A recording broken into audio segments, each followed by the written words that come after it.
Hello everybody. Pascal here from Neutrality Studies. Halo semuanya, Pascal di sini dari Neutrality Studies. Dan saat ini kita sedang menyaksikan pertemuan Organisasi Kerjasama Shanghai, kali ini di Tianjin, Tiongkok.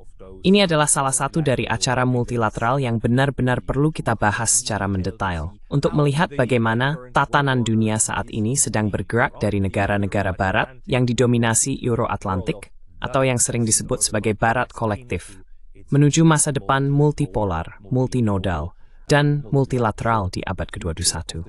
Sekarang, apa yang sedang terjadi saat ini? Di gambar pertama ini, Anda bisa melihat semua peserta pertemuan kepala negara Organisasi Kerjasama Shanghai, yang merupakan organ tertinggi dari Organisasi Kerjasama Shanghai, di mana tidak hanya anggota langsung yang hadir, tetapi juga beberapa pihak lainnya. Izinkan saya menjelaskan ini sebentar saja. A couple of others. Let me explain this just for 1 second, because in the news recently we were Karena belakangan ini di berita, kita lebih banyak fokus pada BRICS, kan? Dan BRICS itu adalah kelompoknya sendiri, kan? Sementara yang satu ini, Organisasi Kerjasama Shanghai, adalah organisasi internasional tersendiri. Dan ini adalah organisasi yang benar-benar formal. Berbeda dengan BRICS, yang seperti yang sudah saya katakan sebelumnya, sebaiknya kamu bayangkan BRICS itu kurang lebih seperti G7 atau G20, yaitu pertemuan negara-negara yang sudah menjadi ritual dan diformalkan, di mana para kepala negara dan kepala pemerintahan dan sebagainya bertemu secara berkala, biasanya setahun sekali.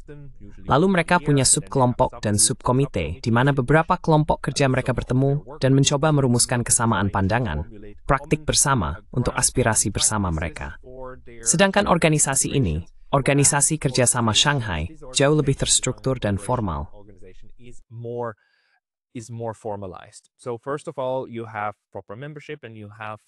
Jadi pertama-tama, organisasi ini memiliki keanggotaan resmi dan memiliki sekretariat yang berlokasi di Beijing, Tiongkok. Selain itu, ada duta besar yang secara permanen mewakili negara mereka di organisasi ini. Dalam hal ini, Organisasi Kerjasama Shanghai lebih mirip dengan ASEAN, yaitu Asosiasi Negara-Negara Asia Tenggara. Organisasi ini lebih menyerupai salah satu kelompok formal yang juga memiliki struktur kelembagaan dan formalitas yang lebih kuat. Di peta ini, Anda dapat melihat para anggotanya. Warna hijau tua menunjukkan anggota resmi. Ada 10 negara.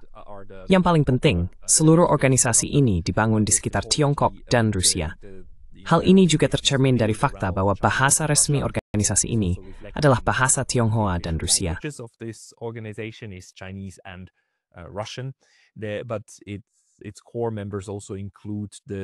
Namun anggota intinya juga mencakup negara-negara Asia Tengah seperti Kazakhstan, Uzbekistan, Tajikistan, dan Kirgistan.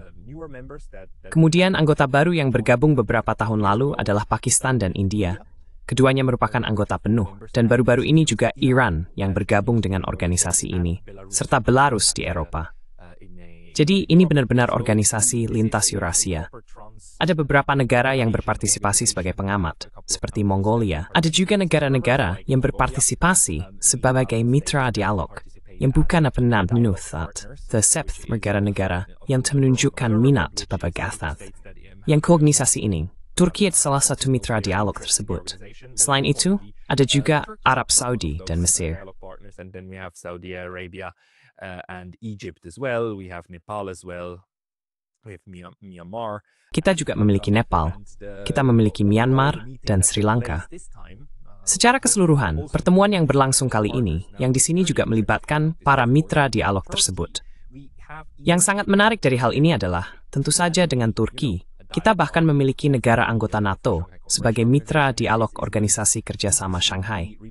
Dan hal ini paling menarik, tercermin dalam sebuah pertemuan yang berlangsung di sela-sela pertemuan utama hari ini, atau kemarin, di mana izin Raisits Austrani Idis Presiden Putin sudah bertemu dengan Presiden Vladimir Erdogan the Ostfor. Met with President Erdogan of Turkey. And I would like to point out just how big this. Dan saya ingin menunjukkan betapa besarnya seluruh peristiwa ini, serta pentingnya Organisasi Kerjasama Shanghai, terutama bagi Rusia, sebagai sarana untuk membentuk tatanan dunia multilateral yang baru. Izinkan saya tunjukkan di sini. Kita berada di beranda, bukan Kementerian Luar Negeri, tetapi Kremlin. Ini adalah Kremlin, jadi situs resmi Presiden Rusia. Dan Anda bisa lihat di sini, dalam versi bahasa Inggrisnya, saat ini ada 3 artikel yang membahas apa yang dilakukan Presiden Rusia, apa saja kegiatannya. Artikel pertama membahas komentarnya selama pertemuan Dewan Negara, pertemuan para kepala negara di SCO. Jadi ketika saya menyebut SCO, saya selalu maksudkan Organisasi Kerjasama Shanghai. So when I say SCO, I mean always Shanghai Cooperation Organization. I will abbreviate that. Saya akan singkat itu. Kami memiliki artikel tentang pertemuan dengan Pak Erdogan, dan kami juga memiliki artikel tentang pertemuan dengan Pak Modi. Jadi Rusia jelas sangat menekankan betapa pentingnya organisasi ini. Dan sekali lagi, kami sebelumnya lebih banyak berfokus pada BRICS, karena ini adalah kelompok terbaru, dan juga merupakan kelompok yang lebih besar, yang mencakup tentu saja negara-negara Afrika dan Amerika Selatan. Namun, Organisasi Kerjasama Shanghai memiliki keuntungan signifikan karena sudah ada cukup lama dan juga memiliki komponen keamanan.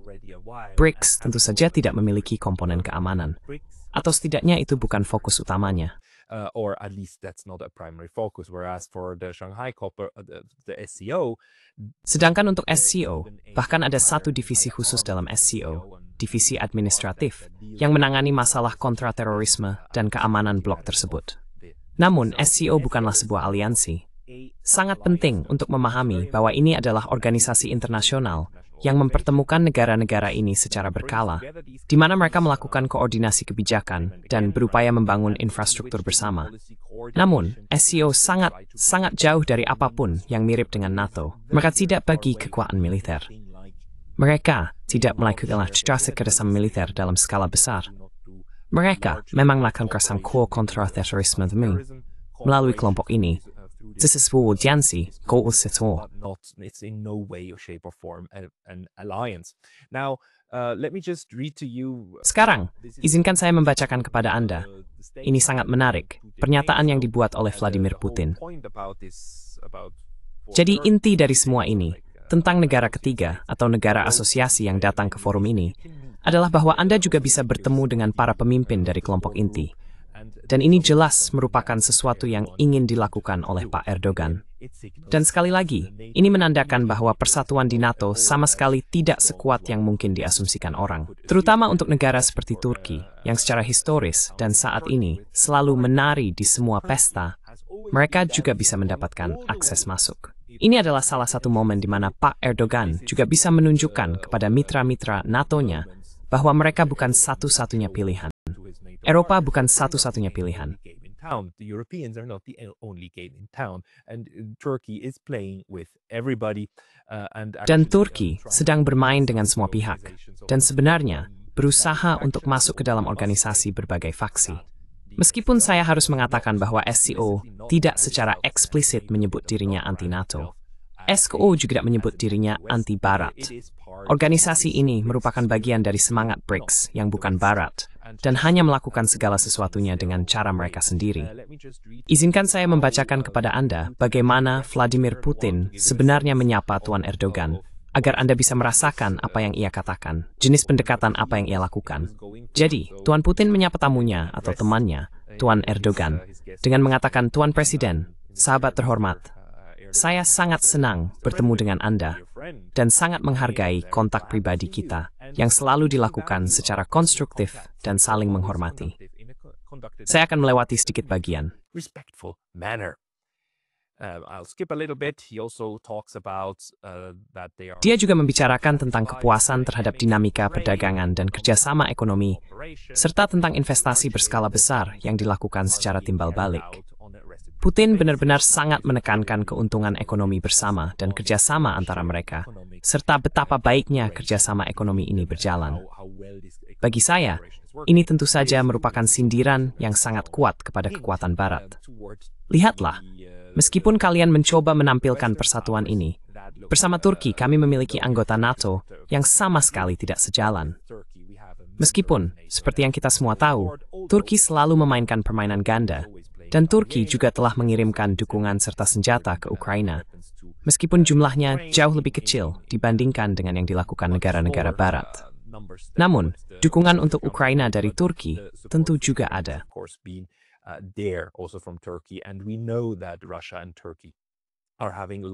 Dan kita tahu bahwa Rusia dan Turki sedang mengalami perbedaan pendapat besar dan persaingan yang sangat signifikan terkait Asia Barat, Timur Tengah, dan Suriah, serta bahwa Tuan Putin sama sekali tidak senang dengan Tuan Erdogan atas perannya, terutama di Suriah, dan dalam upaya menggulingkan pemerintahan Assad.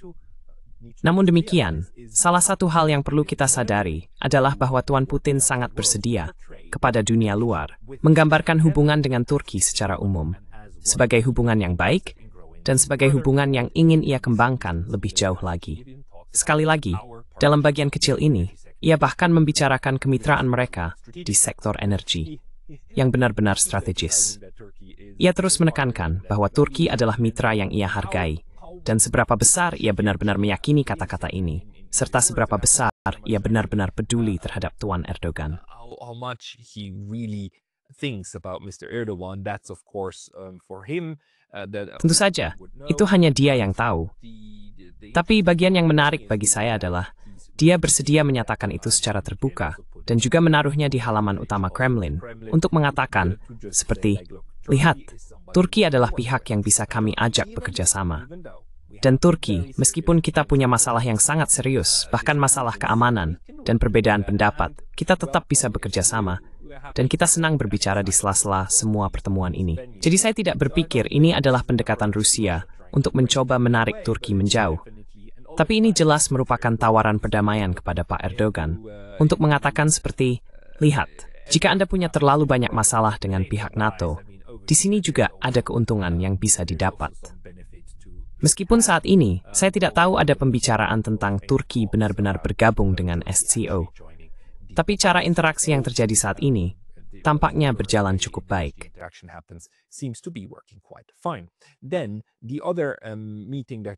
Pertemuan lain yang juga berlangsung dan menjadi sorotan besar adalah pertemuan dengan Tuan Modi. Dan di sini juga Tuan Putin, di halaman utama Kremlin, memberikan sambutan yang cukup panjang kepadanya. Ia banyak berbicara tentang kerjasama, dan bahkan lebih jauh lagi, ia menyinggung tentang kerjasama multi-level dengan India. Ia sangat menekankan nilai-nilai yang sama antara keduanya, dan ikatan yang dalam, serta historis yang telah dinikmati kedua negara ini. Izin saya diplomatikan poin Anda. Rusia dan India memegang hubungan khusus, bersahabat, dan saling percaya selama beberapa dekade. Inilah fondasi bagi kekembangan kita di masa depan. This is the foundation for the future development of our ties. These relations are entirely above party politics and enjoy. Hubungan ini sepenuhnya berada di atas politik partai dan mendapat dukungan dari mayoritas besar rakyat kita. Tuan Putin tentu saja menekankan bahwa ini bukan sekadar urusan pribadi, melainkan masalah kepentingan nasional, dan bahwa kedua negara, Rusia dan India, harus bekerja sama, dan memang telah bekerja sama sejak lama. Kini juga sudah jelas bahwa India tidak bersedia tunduk pada tekanan es untuk mengakhiri hubungan energinya dengan Rusia. Seperti yang dilakukan Donald Trump, dengan memutuskan untuk memberlakukan tarif 50% pada India sebagai hukuman karena masih membeli minyak Rusia, sesuatu yang sudah saya bahas di program-program sebelumnya.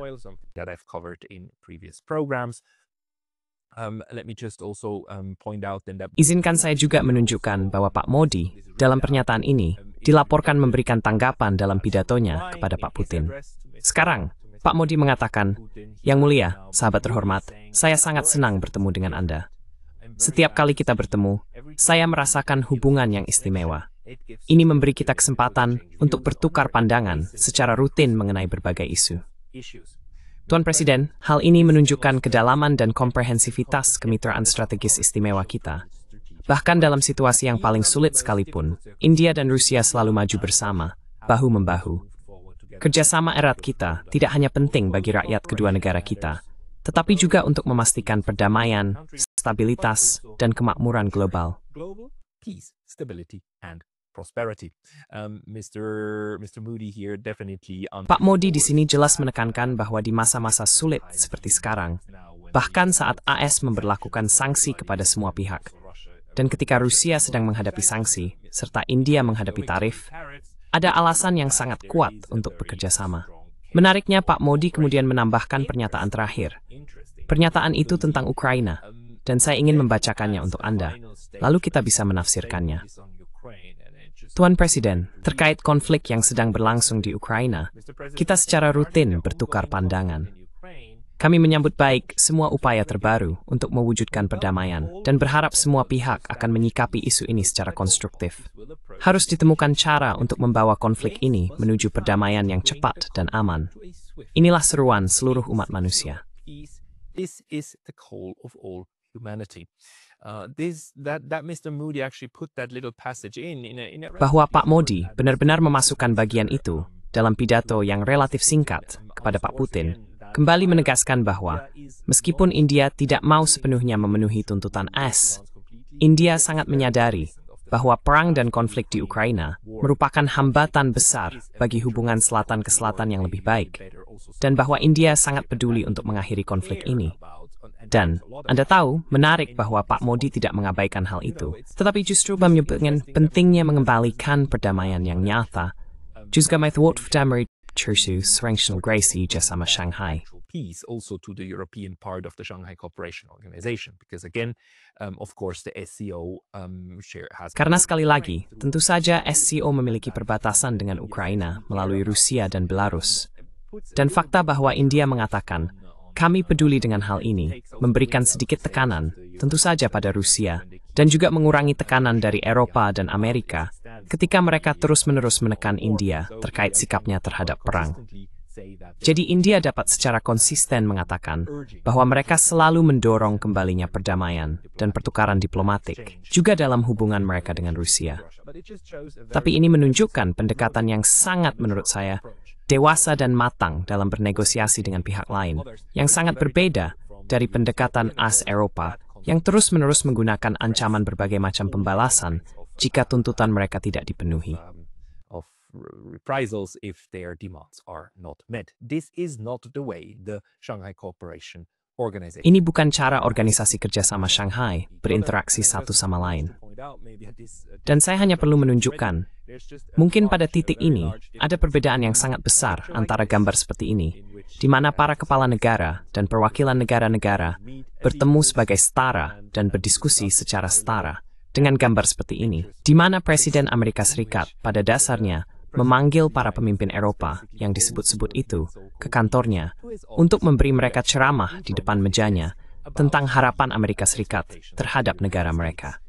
Jadi menurut saya, momen saat ini sangat menarik, juga terekam dalam foto-foto, yang menunjukkan bagaimana negara-negara saling berinteraksi. About how states just interact with each other, and that within the BRICS framework and within the SCO framework. Dan dalam kerangka BRICS maupun SKO, kita memang memiliki pemahaman bahwa meskipun terdapat perbedaan besar dalam preferensi dan pendapat, kita tetap memiliki semacam rasa saling menghormati yang minimal terhadap kedaulatan dan integritas masing-masing. Dan tentu saja, perang antara Rusia dan Ukraina menjadi hambatan bagi hal ini. Yang menarik, Tuan Putin sendiri kembali menyinggung isu ini dalam pidatonya di Dewan Kepala Negara. Dewan Kepala Negara dalam SCO adalah organ pengambil keputusan tertinggi. Ini adalah otoritas tertinggi, tempat pertemuan di mana para presiden biasanya bertemu. Meskipun ada juga beberapa Perdana Menteri yang hadir di sana. Presidents tend to meet, although a couple of prime ministers are in there as well. I mean, Mr. Modi is a prime minister, not a president. Maksud saya, Pak Modi adalah seorang Perdana Menteri, bukan presiden. Tetapi karena pada dasarnya, ia memiliki fungsi sebagai kepala negara dan merupakan tokoh politik terkuat, ia termasuk dalam dewan tersebut. Disinilah mereka semua kemudian merumuskan rencana untuk langkah selanjutnya. Rapat dewan itu sendiri tentu saja lebih bersifat seremonial. Pekerjaan nyata dilakukan melalui pertukaran diplomatik yang sesungguhnya dan melalui rincian yang dibahas kemudian. Dan dinilai demi beberapa bertemu, search menandatangani dokumen hier dan dokumen hasil pada akhirnya dihasilkan. Sekarang, kita masuk materi tanahnya, Xpang. Let's go into the remarks, which are quite long. Here I'm just showing them to you. The length of... Di sini, saya hanya ingin menunjukkan panjang pidato yang disampaikan oleh Pak Putin pada pertemuan para kepala negara SCO ini. Saya tidak akan membahas semuanya, tetapi saya ingin menyoroti beberapa pernyataannya, agar Anda bisa melihat betapa besar nilai yang diberikan Pak Putin dan Rusia terhadap SCO itu sendiri sebagai wadah dan sarana untuk mendorong tatanan multilateral abad ke-21. Di awal pidatonya, ia mengatakan, Piagam PBB menetapkan prinsip-prinsip fundamental, supremasi hukum internasional, hak bangsa-bangsa untuk menentukan nasib sendiri, kesetaraan kedaulatan, tidak campur tangan dalam urusan dalam negeri, serta penghormatan terhadap kemerdekaan dan kepentingan nasional setiap negara. Prinsip-prinsip ini tetap berlaku dan tak tergoyahkan hingga hari ini. Sangat menarik saya bahwa Pak Putin kembali memanfaatkan momen ini untuk menegaskan bahwa ia sepenuhnya mendukung sistem PBB. He's in full support of the UN system. Something also Mr. Xi does, by the way. Ngomong-ngomong, hal yang juga dilakukan oleh Tuan Xi, dan akan kita bahas sebentar lagi, adalah menekankan bahwa SCO sepenuhnya sepakat bahwa prinsip dan landasan PBB merupakan dasar bagi abad ini, dan bahwa masalahnya bukan terletak pada PBB itu sendiri, atau prinsip-prinsipnya. Masalahnya adalah bahwa negara-negara tertentu mempolarisasi dan benar-benar mengambil keuntungan yang tidak proporsional dari hak-hak mereka di dalam organisasi semacam itu. Sekarang, mari kita kembali. Tuan Putin juga mengatakan bahwa Organisasi Kerjasama Shanghai dibangun di atas prinsip-prinsip tersebut. Organisasi ini menyatukan mitra-mitra yang sejalan dan berkomitmen untuk membentuk tatanan dunia multipolar yang adil.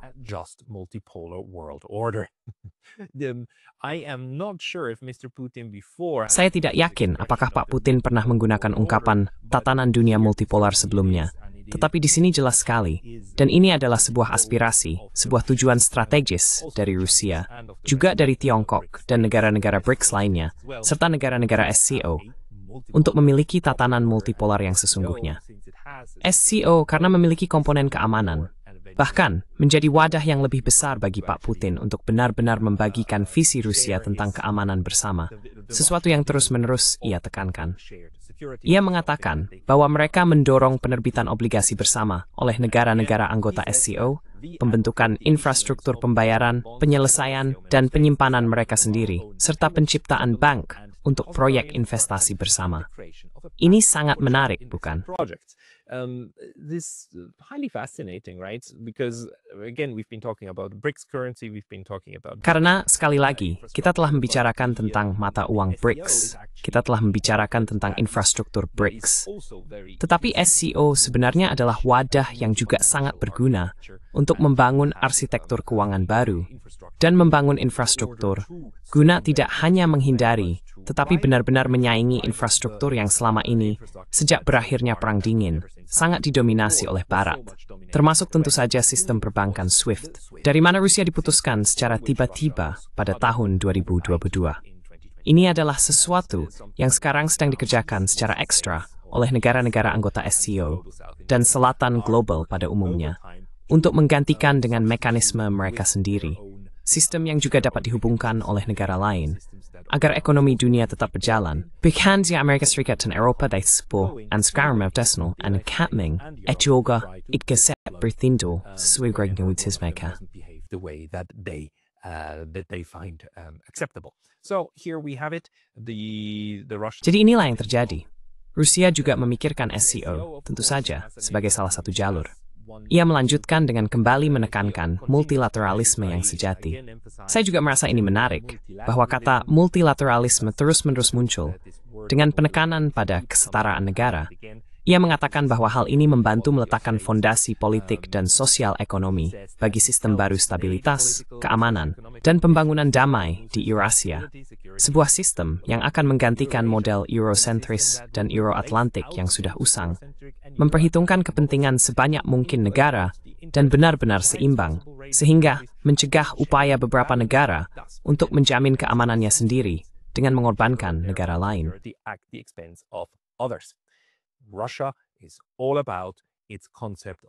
Rusia sangat menekankan konsep keamanan bersama. Saat ini, pendekatannya bersifat transkontinental, pendekatan Eurasia, dan secara eksplisit, ia membingkai hal ini sebagai oposisi terhadap model keamanan yang berpusat pada Eropa dan Euro-Atlantik, yaitu pendekatan NATO, yang seperti kita ketahui, seringkali bertindak seperti palu dan paku, setiap kali Amerika Serikat tidak senang dengan situasi yang terjadi. Amerika Serikat hanya meminta negara-negara vasalnya untuk bergabung dan kemudian memarahi mereka di Oval Office, serta memberikan perintah-perintahnya. Jadi NATO sebenarnya adalah instrumen hegemoni Amerika Serikat, alat imperialisme AS di seluruh dunia, dan mitra pelaksanaannya hingga ke mitra pelaksana perang seperti Ukraina digunakan sebagai alat.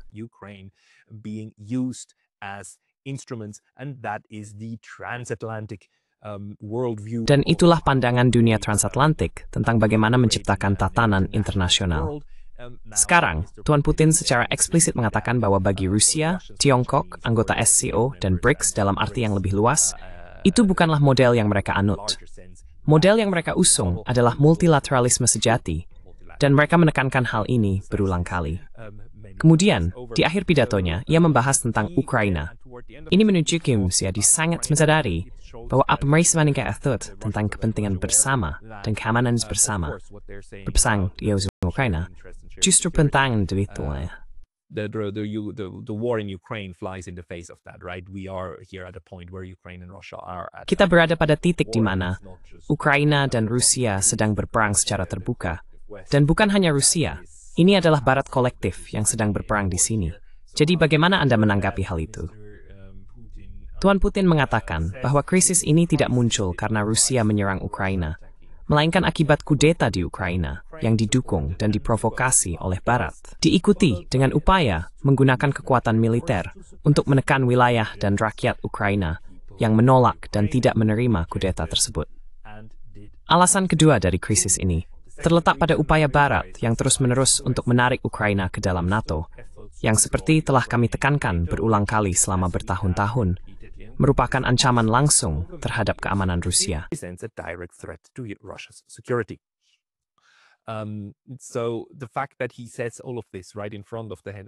Jadi, fakta bahwa dia mengatakan semua ini tepat di depan para kepala negara lain di SCO menunjukkan bahwa Rusia sadar bahwa perang di Ukraina tentu saja adalah sesuatu yang menjadi perhatian mitra-mitra mereka, dan para mitra mereka lebih memilih agar perang itu segera berakhir daripada berlarut-larut. Tetapi ini hanyalah salah satu dari beberapa isu yang perlu didiskusikan. Menarik di sini bahwa dia menyebut ada dua alasan untuk hal ini. Fakta, Barat menggunakan Ukraina sebagai pangkalan untuk perang proksi mereka, dan upaya-upaya yang terus-menerus, serta tentu saja perkembangan historis dari konflik yang konkret ini. As well as, of course, the historical development of the concrete conflict. So he basically says in this part that. Jadi, pada bagian ini, dia pada dasarnya mengatakan bahwa ada masalah internal, isu internal yang memicu perang, kudeta, dan apa yang terjadi di Donbas, serta komponen eksternal, di mana Barat menggunakan dan menyalahgunakan Ukraina. Dia menjelaskan hal ini kepada para mitranya, dan mitranya seperti India membicarakan hal ini. Tetapi jelas pada titik ini, tampaknya memahami apa yang dilakukan Rusia. Tentu saja, ini sekali lagi bertentangan dengan propaganda di media Barat yang mencoba menggambarkan Rusia sebagai negara yang terisolasi. Meskipun negara-negara seperti India dan Tiongkok tidak mendukung aktivitas militer Rusia di dalam dan sekitar Ukraina, mereka sama sekali tidak berupaya menjatuhkan sanksi kepada Rusia.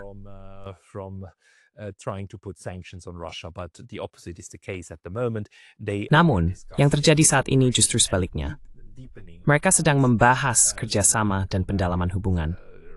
Izinkan saya kembali dan membacakan 3 kalimat lagi dari apa yang dikatakan Tuan Putin. Dalam konteks ini, kami sangat menghargai upaya dan usulan dari Tiongkok, India, dan mitra strategis lainnya yang bertujuan untuk memfasilitasi penyelesaian krisis Ukraina. Dan tentu saja, saya akan memberikan informasi yang lebih kepada rekan-rekan mengenai hasil pembicaraan di Astana. Tentu saja, agar penyelesaian Ukraina dapat berkelanjutan dan bertahan lama, akar permasalahan Gorbachev seperti tas sering-sering sehingga sebaya harus diatasi. Many times before must be addressed. I'm skipping a little bit here to just the points that I find are. Saya akan melewati sedikit bagian di sini dan langsung ke poin-poin yang menurut saya penting. Tetapi di sini kita kembali melihat bagaimana Rusia sangat berhati-hati. Tuan Putin sangat berhati-hati agar tidak menimbulkan keraguan di benak para mitra Rusia, terutama Tiongkok, dan sekarang juga India, tentang apa strategi Rusia dan bagaimana Rusia menyikapi perang proksi di Ukraina. Mereka sendiri akan menyambut baik berakhirnya konflik ini, tetapi dengan penyelesaian yang sekali lagi mempertimbangkan akar permasalahan. akar permasalahan yang tentu saja telah menjadi topik pembicaraan Rusia selama 3 tahun terakhir secara terus-menerus. Dan juga mereka gunakan dalam pendekatan mereka terhadap Amerika Serikat dan Eropa. The United States towards the Europeans, this is a standard diplomatic now practice of. Ini sekarang menjadi praktik diplomatik standar Rusia, mengingatkan orang Eropa bahwa satu-satunya cara untuk menyelesaikan konflik ini adalah dengan benar-benar menangani akar permasalahannya, yang mencakup kebutuhan untuk membangun struktur keamanan. Dan tidak ada tempat yang lebih baik untuk menekankan hal ini selain di Organisasi Kerjasama Shanghai, yang juga dibangun sebagai cara Eurasia untuk menciptakan keamanan bersama through kami pelaksanaan operasi kontraterorisme bersama, tetapi juga dengan menetapkan prinsip-prinsip tertentu dalam hubungan antar negara. Jadi, ini adalah tempat yang sempurna untuk menegaskan poin ini. So this is a perfect venue to drive this point home, and the fact that he included this. Dan fakta bahwa dia memasukkan isu ini, bagi saya, menandakan bahwa Rusia sangat percaya diri dengan pemahaman para mitranya tentang apa yang sedang terjadi. Sekarang, mari kita lihat dengan cepat apa yang dikatakan oleh pihak Tiongkok. Karena sekali lagi, ini adalah pertemuan Dewan Besar yang secara alami akan dibuka oleh Xi Jinping dengan pernyataannya sendiri. Di halaman utama Kementerian Luar Negeri Tiongkok, kita menemukan pernyataannya. Saya melihat pernyataan itu sangat berfokus pada isu peradaban dan fakta, bahwa ini adalah pertemuan besar negara-negara yang, jika mereka menggabungkan kekuatan dan pasar mereka, seharusnya memiliki pengaruh yang sangat besar terhadap pihak lain, dan tidak boleh membiarkan diri mereka diintimidasi secara individu, melainkan harus berdiri bersama, yang memang sangat masuk akal. Individually but stand together, which makes a lot of sense. Mr. Xi Jinping then comes to five. Tuan Xi Jinping kemudian mengemukakan 5 prinsip yang menurutnya harus menjadi dasar bagi SCO ke depannya. Ia mengatakan, pertama, kita harus mencari titik temu sambil mengesampingkan perbedaan, yang menurut saya sangat signifikan. Karena seperti yang bisa kita lihat di sini, Organisasi Kerjasama Shanghai mencakup anggota-anggota yang hampir berperang satu sama lain. Maksud saya, ingat saja bahwa India dan Pakistan saling tembak-menembak di perbatasan mereka hanya beberapa bulan yang lalu, dan bahwa India dan Tiongkok masih memiliki sengketa perbatasan, serta seluruh strategi AS terkait Tiongkok dan India dibangun atas gagasan menggunakan India dalam Five Eyes dan dalam Quad sebagai penyeimbang terhadap Tiongkok. Dan pada dasarnya, Anda tahu menggunakan India untuk melawan pengaruh Tiongkok di Indo-Pasifik.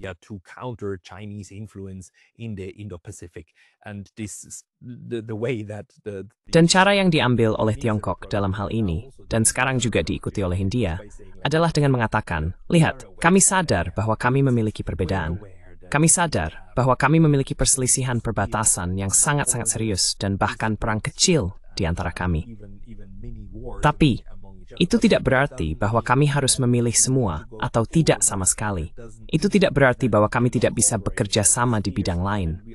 Dan kita semua memiliki kepentingan bersama dalam hal ini, bukan? Bahkan Pakistan dan India masih memiliki kepentingan untuk bekerja sama.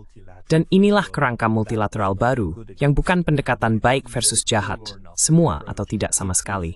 Ini adalah pendekatan bertahap terhadap urusan internasional. Jadi dia menekankan aspek ini. Dia mengatakan, kedua, kita harus mengejar manfaat bersama dan hasil yang saling menguntungkan. Ketiga, harus menjunjung keamanan dan inklusivitas. Keempat, kenegaraan dan kejujuran.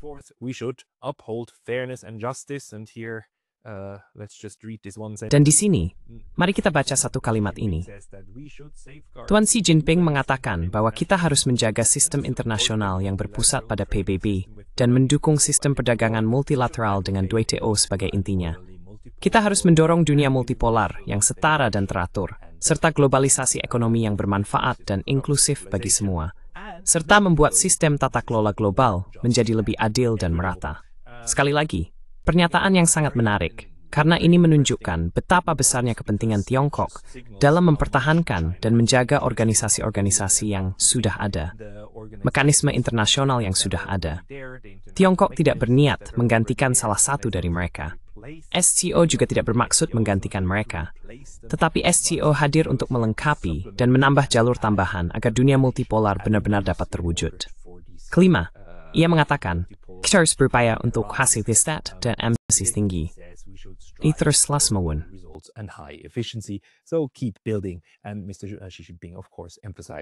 Dan Tuan Xi Jinping tentu saja menekankan pentingnya inisiatif sabuk dan jalan, inisiatif konektivitas dan investasi yang juga jauh melampaui batas-batas SCO, mencakup Afrika, Amerika Selatan, Eropa tentu saja. Dan bagaimana Tiongkok terutama tertarik pada apa yang ia sebut sebelumnya, yaitu hasil win-win yang dapat dicapai. Ada pernyataan kedua yang disampaikan oleh Tuan Xi Jinping dalam sesi pertemuan yang diperluas, di mana negara-negara non-anggota, negara pengamat, dan mitra diundang untuk bergabung. Dalam pidatonya ini, ia juga menyampaikan beberapa pernyataan menarik. Selain itu, ia mengatakan bahwa kita harus berkontribusi dalam menjaga perdamaian dan stabilitas dunia. Kita harus terus menjunjung tinggi prinsip non-aliansi, non-konfrontasi, dan tidak menargetkan pihak ketiga manapun. Kita harus menggabungkan upaya kita dalam menghadapi berbagai ancaman dan tantangan.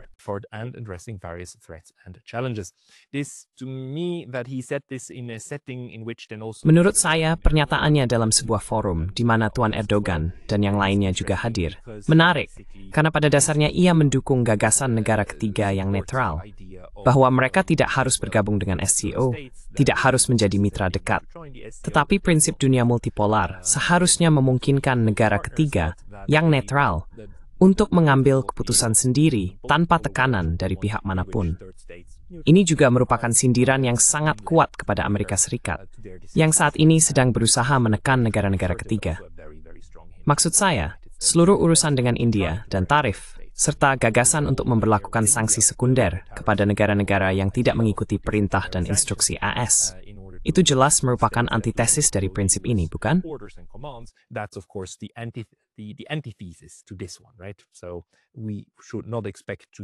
Jadi, kita tidak perlu mengharapkan adanya gagasan sanksi sekunder dari anggota SCO dalam waktu dekat. Hal itu bertentangan dengan prinsip-prinsip yang kini sedang mereka coba bangun. Izinkan saya membacakan satu bagian lagi. Kita harus mengambil tanggung jawab untuk kerjasama terbuka di seluruh dunia. Negara-negara anggota SCO memiliki sumber daya energi yang melimpah, pasar yang besar, dan kekuatan pendorong internal yang kuat. Serta kita berkontribusi pada peningkatan pertumbuhan ekonomi dunia. Kita harus terus meruntuhkan tembok, bukan membangunnya. Kita harus mencari integrasi, bukan pemisahan. Kita harus mendorong kerjasama Belt and Road yang berkualitas tinggi dan mendorong globalisasi ekonomi yang bermanfaat dan inklusif bagi semua. Inilah visi dari kelompok negara besar ini, dan suasana positif di mana semua ini berlangsung.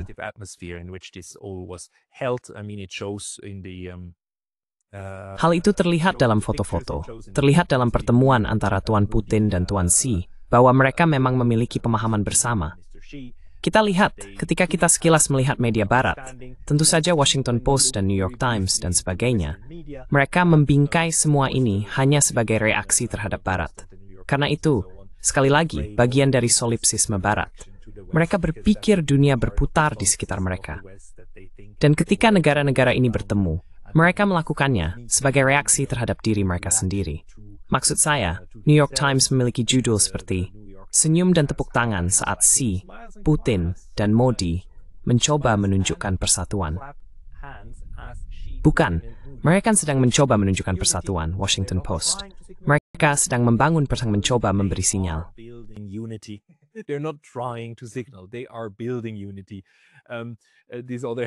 Mereka sedang membangun persatuan. Judul lain di sini juga saya anggap menarik. Xi menggunakan KTT, parade, dan sejarah untuk memamerkan pengaruh global Tiongkok. Tentu saja, menjadi tuan rumah acara seperti ini juga merupakan momen yang luar biasa untuk menciptakan pemahaman bersama tentang masa lalu dan masa kini. Dan New York Times, lebih jauh dalam artikelnya, mengkritik Tiongkok karena mencoba menekankan hal yang berbeda, menyoroti bahwa Perang Dunia Kedua terutama diperjuangkan oleh Rusia, Uni Soviet, dan Tiongkok, serta bahwa Rusia dan Asia, Eurasia, merupakan panggung besar, alih-alih narasi Barat yang menyatakan Eropa sebagai panggung utama, dan AS datang membantu Eropa, serta menyelamatkan kita semua dari nazisme. of Europe and rescuing us all from Nazism, right? So it's very interesting also in this article. Jadi, sangat menarik juga dalam artikel ini bahwa di bagian akhir, artikel ini bahkan membahas tentang perang sejarah. Saya penasaran apakah saya bisa menemukannya sekarang. Nah, artikel ini membahas tentang perang memori. Perang memori mengenai bagaimana Tiongkok dan Rusia mencoba mengubah narasi Perang Dunia Kedua. Tapi tentu saja, ini benar-benar omong kosong. Sebagian besar Perang Dunia Kedua, bagian terbesarnya, terjadi di kawasan Asia. Perang Dunia Kedua yang panjang pada dasarnya dimulai pada tahun 1931, ketika Jepang pertama kali menyerang Tiongkok, dan juga berakhir di sini pada bulan September, tepatnya pada 2 September 1945, ketika Jepang akhirnya menyerah. Tapi semua ini tentu saja adalah bagian dari permainan Barat untuk membuat dunia percaya bahwa segalanya hanya berputar di sekitar mereka.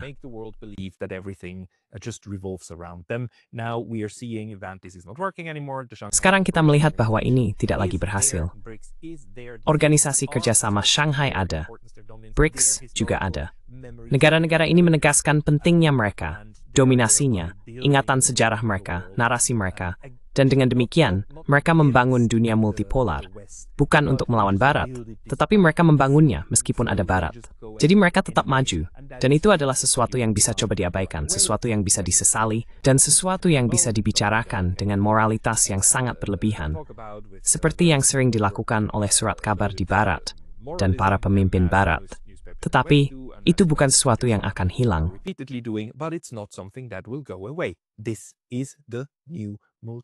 Inilah realitas multipolar baru yang sedang dibangun tepat di depan mata kita. Dan ini bukanlah skema hitam putih. Ini adalah dunia di mana para rival bekerja sama, bahkan terkadang musuh pun bekerja sama. Dan semoga ini menjadi kerangka untuk lebih banyak kerjasama. Kita bisa melihat visi baru dunia multipolar ini, bahkan dengan Pak Erdogan dari Turki yang ikut bekerja sama di dalamnya. Kita juga bisa melihatnya dari cara Pakistan dan India bekerja sama di dalamnya, serta Tiongkok. Dan saya rasa hal ini benar-benar membuat kelompok transatlantik ketakutan bahwa gambar-gambar seperti ini, di mana sang bos berbicara kepada satelit-satelitnya, kepada bawahannya, akan menjadi, ini adalah model yang akan ditinggalkan. Dan model BRICS serta Shanghai, inilah masa depannya. Saya akhiri dengan ini. Terima kasih banyak atas perhatian Anda. I leave you with this. Thank you very much for your attention.